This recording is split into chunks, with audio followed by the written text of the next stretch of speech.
Media को तबाह कर दिया। सारा मीडिया ने 30 साल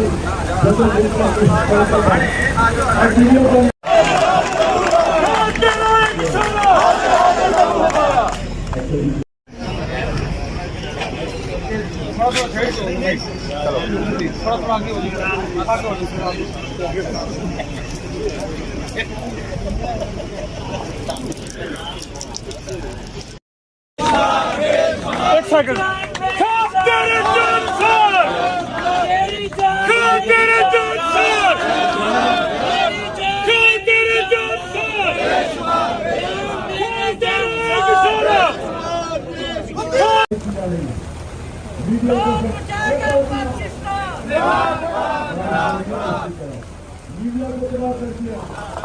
सारा मीडिया ने 30 साल